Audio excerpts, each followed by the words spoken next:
ओम शांति। 13 सितंबर 2023। बाबा के महावाक्य। मीठे बच्चे, तुम्हारा किसी से भी वैर नहीं होना चाहिए, क्योंकि तुम हो सबके कल्याणकारी। वैर रखने वाले को हाफ कास्ट ब्राह्मण कहेंगे। प्रश्न: कौन सी स्मृति बुद्धि में सदा रहे तो निर्भय बन जाएंगे? उत्तर: सदा स्मृति में रहे कि हम सचखंड के मालिक देवी देवता बन रहे हैं। शरीर को कोई मारता भी है, लेकिन आत्मा को मार नहीं सकता। गोली शरीर को लगती है, मैं आत्मा तो जा रही हूँ बाबा के पास। हमको क्या डर है? हम बैठे हैं, छत गिर जाती है, हम बाबा के पास चले जाएंगे। इसमें डरने की कोई बात नहीं। ऐसा निर्भय बनना है। गीत। माता ओ माता। ओम शांति। बच्चों ने जगत अम्बा की महिमा सुनी। अब मनुष्य तो सिर्फ गाते रहते हैं। जगत अम्बा के मेले लग रहे हैं। यह फिर है संगम। बच्चों का बाप के साथ मेला। बाप है तो माँ जरूर है। भारत में जगत अम्बा की जीवन कहानी कोई भी जानते नहीं। जगत को रचने वाली अर्थात जगत अम्बा। जगत अम्बा के मंदिर भी हैं। अभी तुम बच्चों को समझ मिली है। ज्ञान का तीसरा नेत्र मिला है। अभी तुम बच्चे जानते हो, जिसका यादगार बना हुआ है वह जरूर सृष्टि के संगम पर आए होंगे। इनको जगत अम्बा कहा जाता है। जगत पिता प्रजापिता भी है ना। इस बेहद ड्रामा का आदि मध्य अंत क्या है और मुख्य एक्टर्स कौन से हैं, यह कोई नहीं जानते। हीरो हीरोइन भी एक्टर होते हैं ना। सिर्फ 2 नहीं होंगे, जरूर उनकी सेना होगी। जगत अम्बा की भी सेना होगी। उनको शक्तियां भी कहा जाता है। शक्ति सेना नामी ग्रामी है। शक्ति कहाँ से आई? जरूर सर्वशक्तिमान परम पिता परमात्मा से ही शक्ति ली होगी। यह तो सब मानते हैं।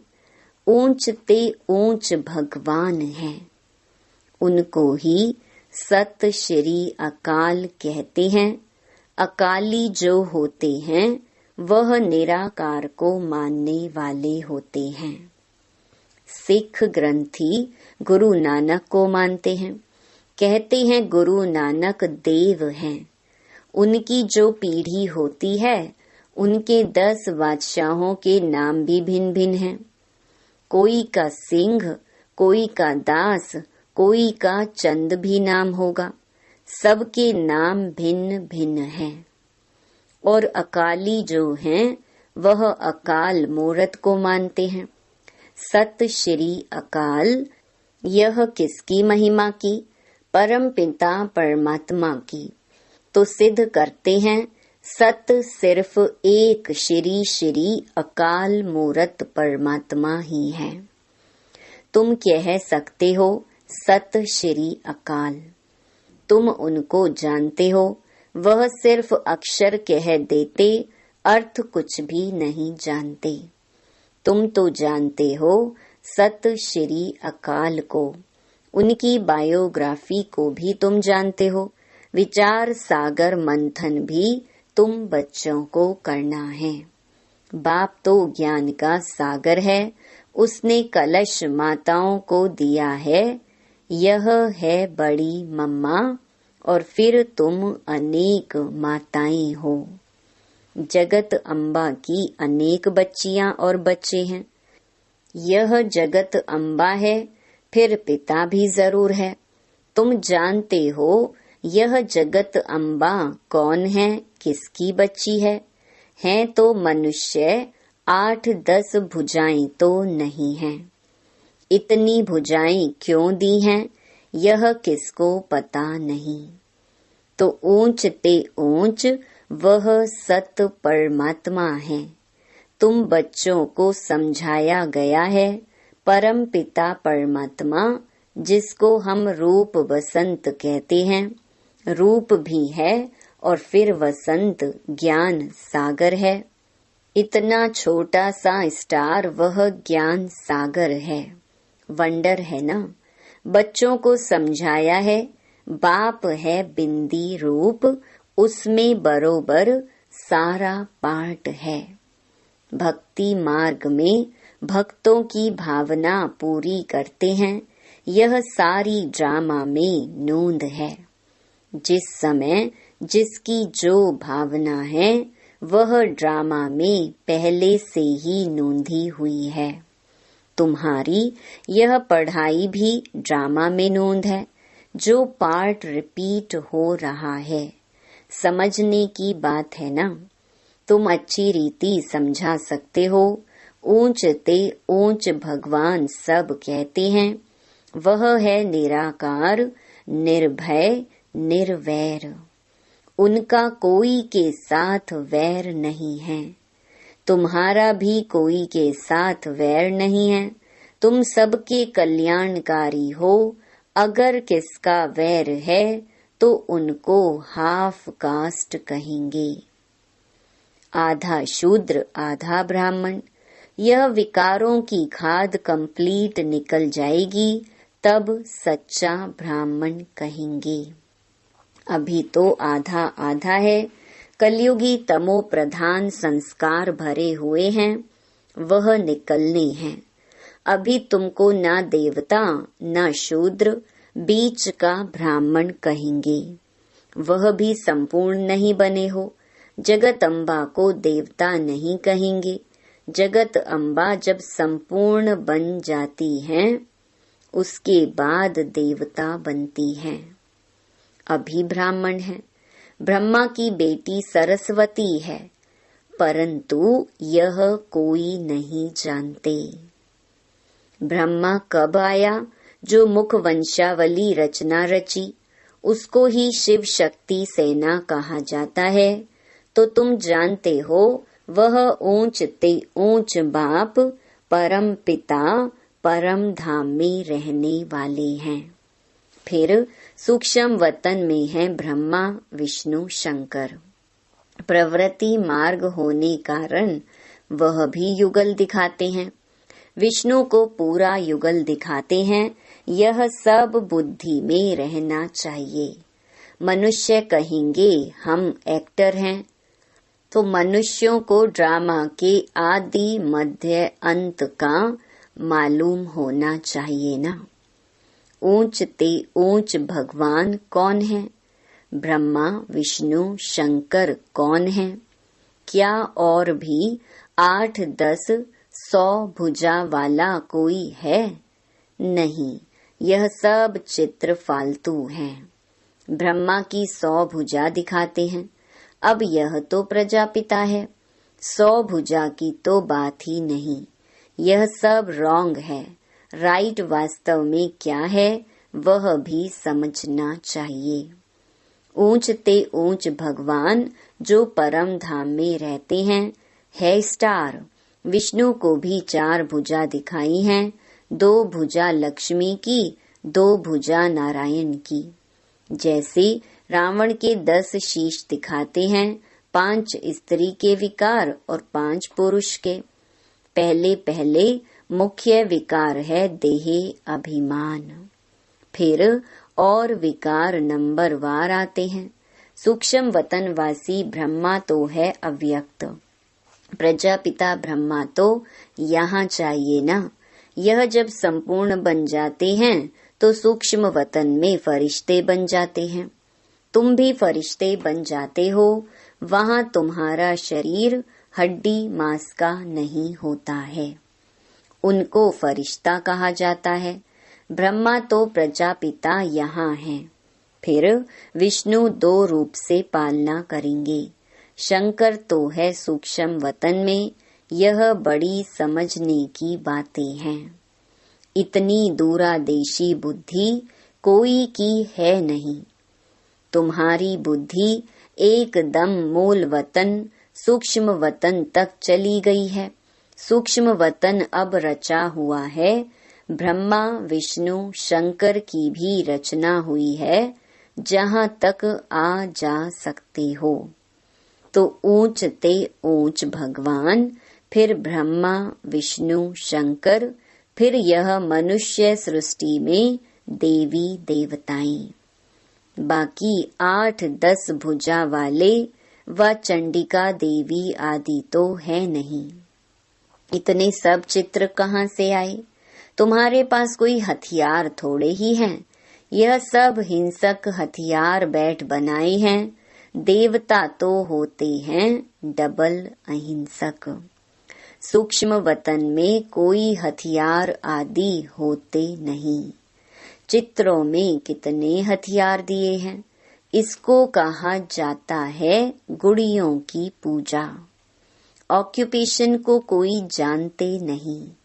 बाबा आकर ब्रह्मा द्वारा नई रचना रचते हैं तो खुद बड़ा हो गया ना। तुम हो उनकी संतान, पोत्रे और पोत्रियां।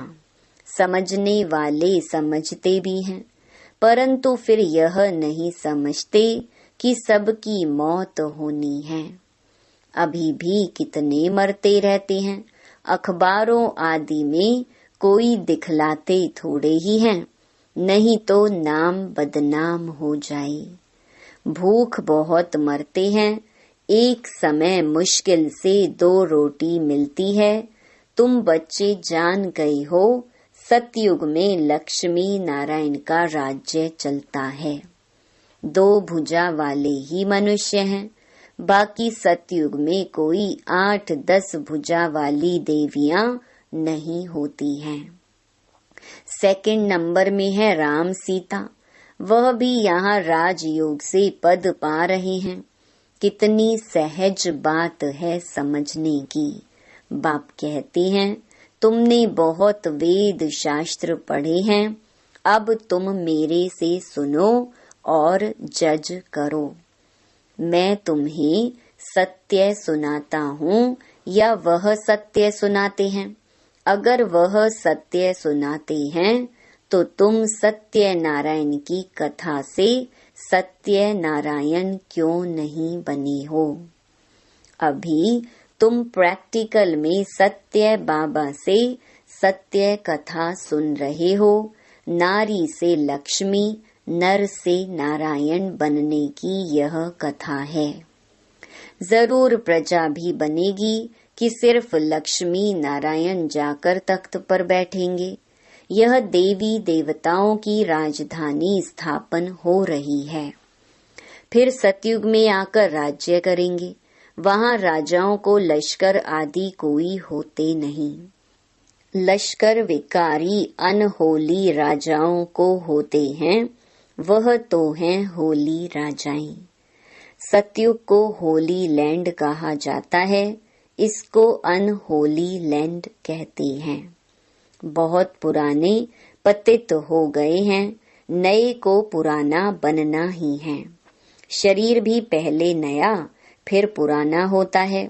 यह तो बुद्धि में बैठना चाहिए ना। मनुष्य होते हुए भी ड्रामा के आदि मध्य अंत को नहीं जानते। तुम जानते हो ऊंच ते ऊंच शिव बाबा मूल वतन में रहते हैं। उसको निराकारी दुनिया कहा जाता है। आत्माएं बिंदियां भी वहाँ रहती हैं, परंतु बिंदी रूप ही दे तो कोई समझ कैसे सके? बिंदी की पूजा कैसे करेंगे? शिव बाबा के बिंदी रूप की पूजा कैसे करें, तिलक कैसे लगाएं।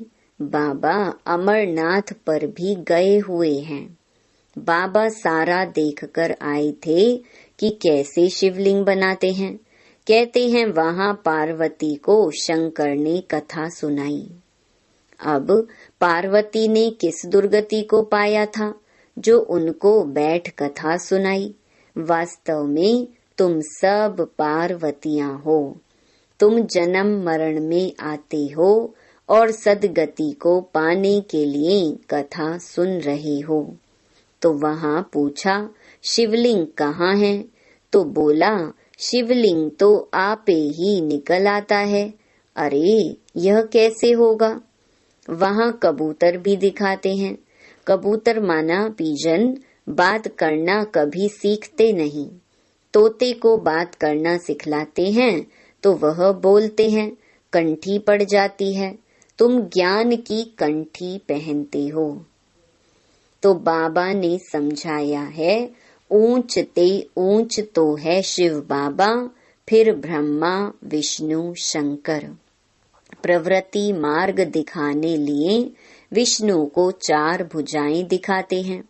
यहाँ मनुष्य सृष्टि में ऊंच ते ऊंच लक्ष्मी नारायण और उनकी राजधानी, फिर राम सीता की डायनेस्टी।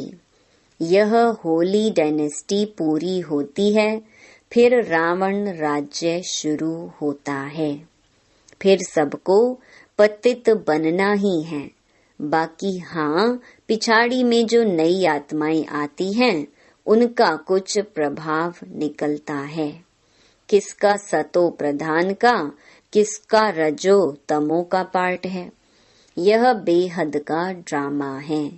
मनुष्य तो मनुष्य ही हैं, बाकी सब है गुड़ियों की पूजा।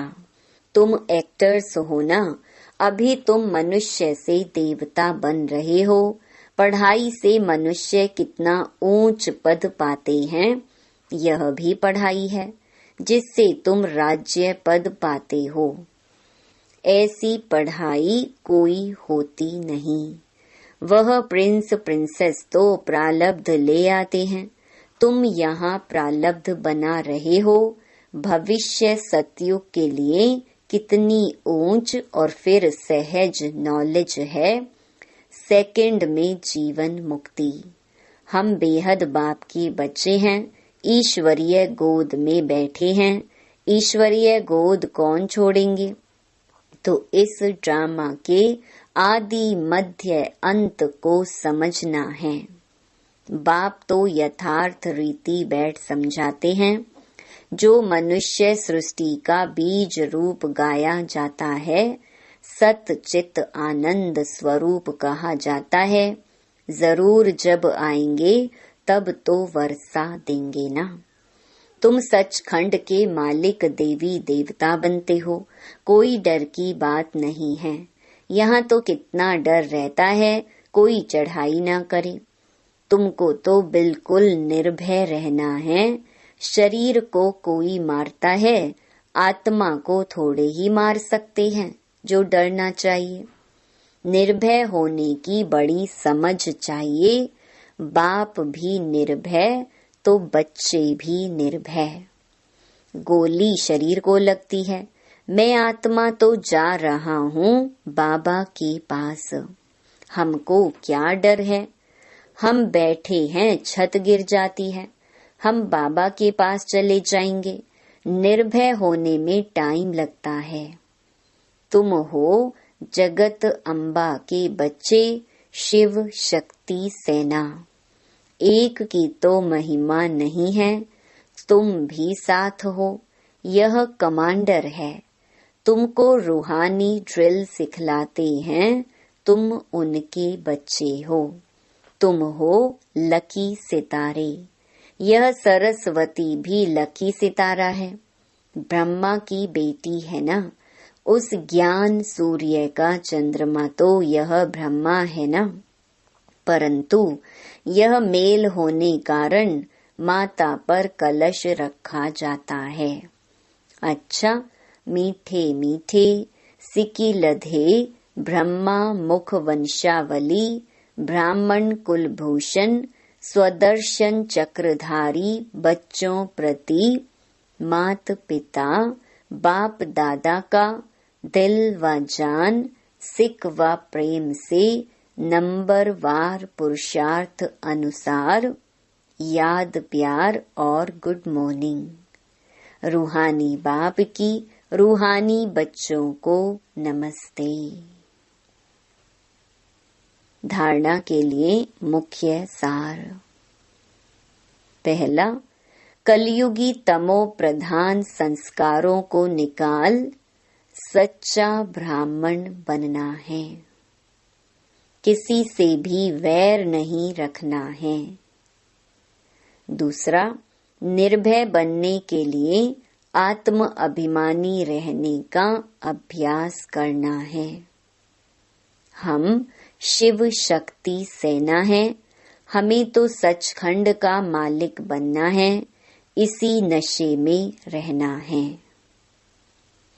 वरदान, कलयुगी वायुमंडल में रहते हुए उसके वाइब्रेशन से सेफ रहने वाले स्वराज्य अधिकारी भव।